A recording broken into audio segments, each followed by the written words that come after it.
the silence, in the balance of the endless time, I'm mad like sugar in your arms. Rainy streets, water beats outside.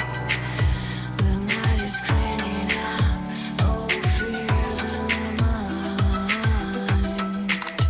Old fears in my mind. So hi guys, welcome to another video. I'm not sure what I'm calling this one. It'll be interesting to see what I actually use as a title afterwards.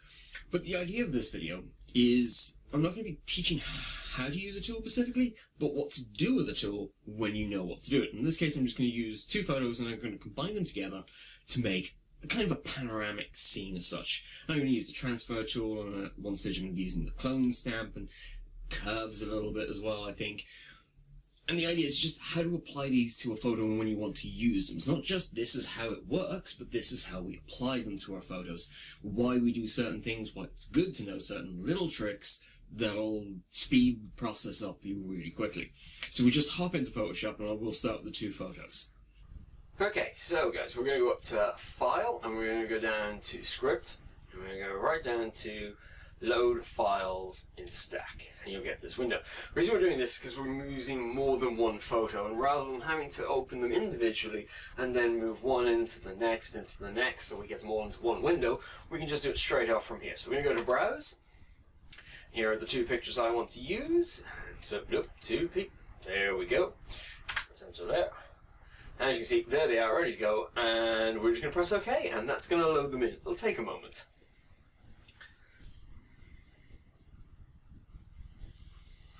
Okay, so here we are. We have both our images here in the one window, as you can see, and I'm just going to zoom out so get a bit of space to work with here. Now, so we see there's bottom layer, top layer, but in this case, I want to put these photos side by side. So to start with, I'm just going to take my crop tool, and I'm going to open the window here.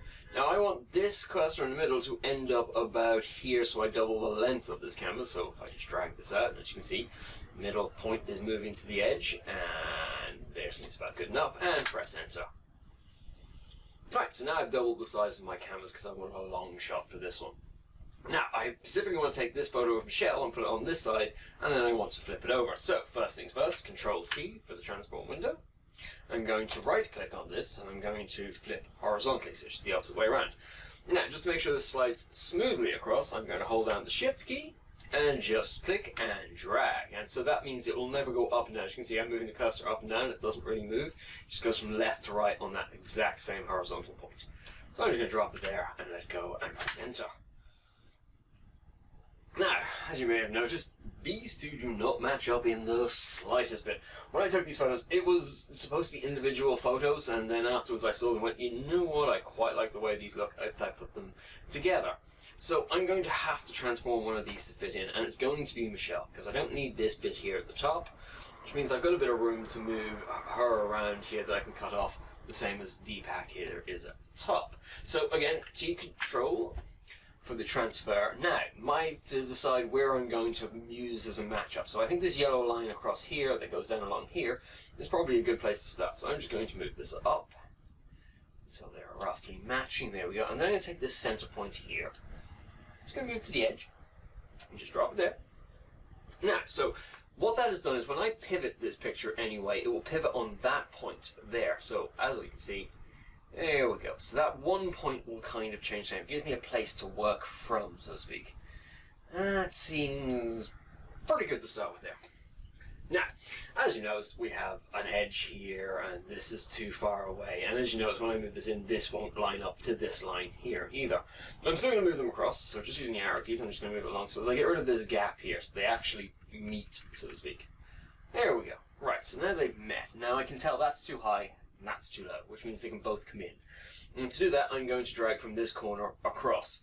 First of all, I'm going to move this here, because again, this is where I want everything to meet, and that's going to be my local point. And I'm going to hold down Shift-Alt or Shift-Option on an apple, and I'm going to click on this corner and drag in slowly until these look like they're roughly in the right place. Bang on. Ooh, seems a little. I'm going to bring this in a little bit more, and then I'm just going to move it up slightly. I think. No, I'm going to move it back down there, actually. And I'm just going to press enter and have a quick look at that. Doesn't look too bad, actually. So, let that transform. Hold the Z key, and I'm going to come in here. And, okay, so I can move it up. So, T-transform, and I'm just going to move the arrow key so I can see that match up. And I think that can come in a little bit, so I'm just going to zoom back out a little bit. And by a small amount, I'm going to, again, Shift-Alt, Shift-Option on App. I'm going to bring that in a tiny bit. Ooh, that looks good. That looks very good. Nope, nope. You're going too far, too far. So out a little bit tricky. A little bit of patience is involved sometimes. There's nothing wrong with that. I think that looks good. It looks good enough anyway for what we're about to do. Because I'm not going to get this exact, because I'm going to hide this slightly. How, you ask? I'll tell you in a moment. First things first, we're going to crop this area off that we don't want. And I don't want this light down here, so I don't mind losing this bit. Especially I don't need to have my shelves there and here at the same time. So that looks wrong. So yes, I'm going to cut this off a little bit. Now, I'm going to leave a little bit of this edge here and this edge here, because it's against black. So all I have to do is drop a black layer beneath that layer. In fact, I'll do that now in a moment. So, as I said, I'm going to go right here, solid color. I'm going to pick the corner right here for black, and I'm going to drop that below everyone, and there we go. It's really, yep, that's okay. Nobody's really going to notice that too much. Again, this is a major problem, so let's start dealing with that. Now, I could spend time trying to get patterns right and getting all of it. This is actually quite nice. This looks reasonable, like it should be there.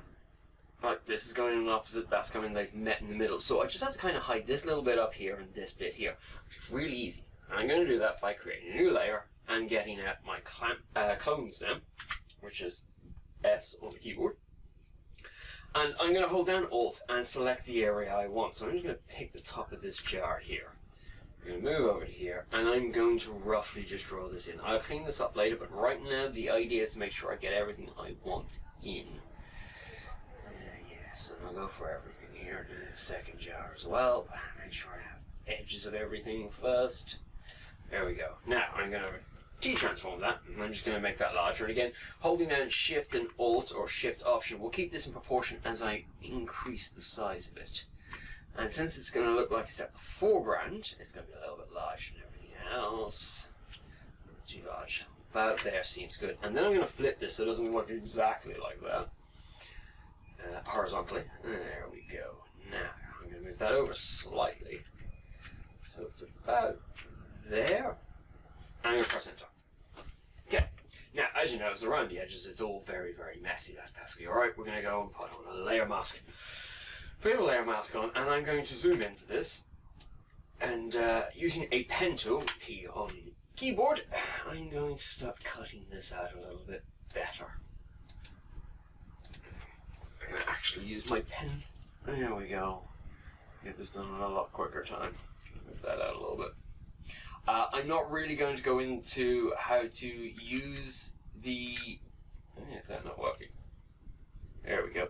How to use the pen tool today, guys. If you want me to do a tutorial on it, I will quite happily. Well, there's quite a lot to do with the pen tool, and it takes a lot of practice. It's well worth doing, though. Do not get me wrong. I think the pen tool is amazing. I love this thing. I wouldn't do anything without it, to be honest with you. It is my major way of selecting, and I don't really use the wand or anything else for selection. I always use the pen. It just gives me that little bit of freedom to get things done. There are some great tutorials, though, online if you want to try them out. Flern, for instance, with Aaron Nace, has some amazing ones. And quite a few people do, actually. So if you have a favourite YouTuber or place for learning in Photoshop, highly recommend going out, having a look to see what they have on the phone tool. Everyone has one because it is that good a tool. So I'm just going to make that selection. Right, select, make selection. I'm going to keep that at about 2 for now, but we are going to change the mask in a moment. It's not the greatest, you can see around the edges, but it will do for what we need to. Now, the first thing I need to do is invert this mask so I can work out in this way. Because at the moment, I'm working inside here. And let me show you how that works. If I have the brush tool out, B for that, and as you can see, I'm on the white, and I have a white layer mask, so I have to change that to black, so I'll have some effect on the layer mask. As you can see, I'm working on the inside of the layer mask there. That's the inside. I don't want to work on that. That's the bit I want. It's the outside. So, Control-Shift, I, and as you can see now the line has moved along here, in which case I'm working on the outside here only. And I can go up to the line and I can't go over it at all, which is lovely.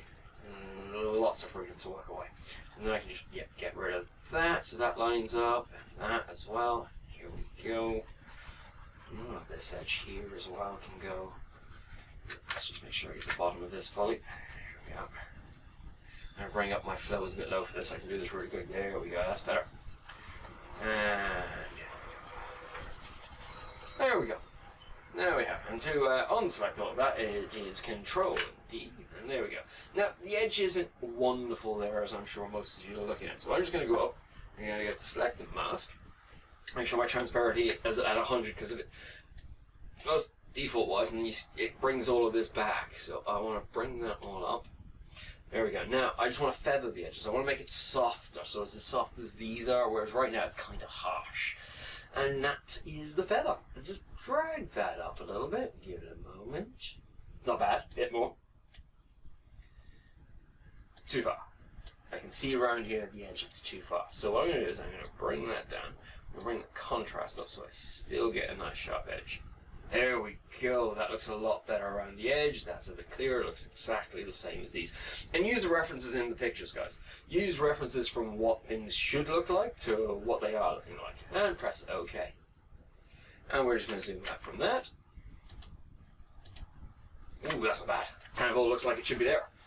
Doesn't look like I've just copied that straight off because it's slightly larger and slightly off. If you look close enough, it is. But I don't think anyone's going to look closely at that part of the picture. If you are looking at the wrong thing, I'll be honest with you. So, next thing we need to do is, we have blue light here and blue light here. Now, they're not in the same places, and it's making a very definite line here. Now, we need the blue light, because I have it here, and I like the blue light with the highlights coming off as a rim light.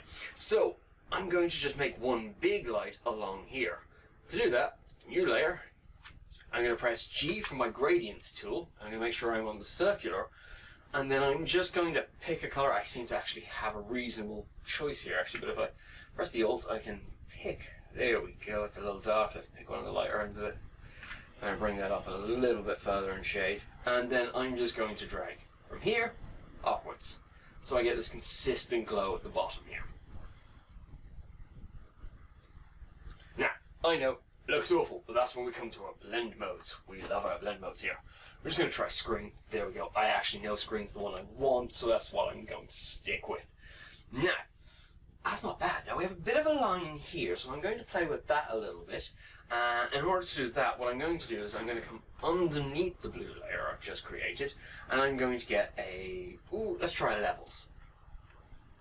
There we go. Now, what I'm actually going to do is, because I'm going to affect one picture and not the other, I'm going to affect D-packs. I'm going to make it lighter on this side so it blends into this. So I'm going to bring this down to just below D-pack, and then I'm going to go Control Alt G or Control Option G, and I'm going to clip that to the layer below it. Now, what that means is this layer will only affect this layer. It won't affect anything above it. Obviously, it's below it. It also won't affect anything below it. In this case, it's not necessary too much, but I like to do it because it's a nice habit to get into. Now, we're going to adjust these to make this side here look like this side here. And hopefully that'll work. And right there, just the tiniest touch, and you can't see it already. That's exactly how that's meant to work, guys. Done. That was actually quite efficient. So it went from there to that. Now, if I didn't want it to affect all the picture and I just want it to affect there, I can do that by just going to the layer mask, Control I, which turns the layer mask black, and all I do is get my brush tool out, a little bit bigger than that, a bit small. So to make it larger, guys, it's just the open and close brackets. What I'm going to do is I'm going to make sure I'm on white down here by pressing X to flip that over, and I'm just going to take my flow down for this. I don't want it to be harsh. I want it to be subtle, so about 20% usually gets a nice subtle one.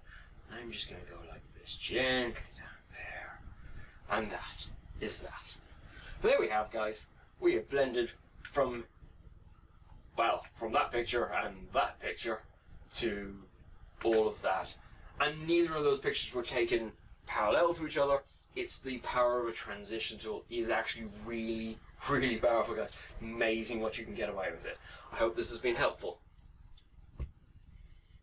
So there we go, guys. There's two pictures put together to make a nice long panoramic. We've used our transition tool, and we've picked a common point to adjust everything to by twisting and enlarging or reducing in most of these cases to fit another picture. And once we've lined them up, we've cut it down, and we've covered that seam up by using both curves and the clone stamp. So there's actual real uses for knowing how these tools work, and I think sometimes we need to remember to use different tools and to experiment sometimes, and how these things all interact together. So I hope you found some use out of this. If you have, don't forget to hit the like button and the subscribe button and then the bell as well, so as you don't miss any of our future videos. Thank you. See you again soon.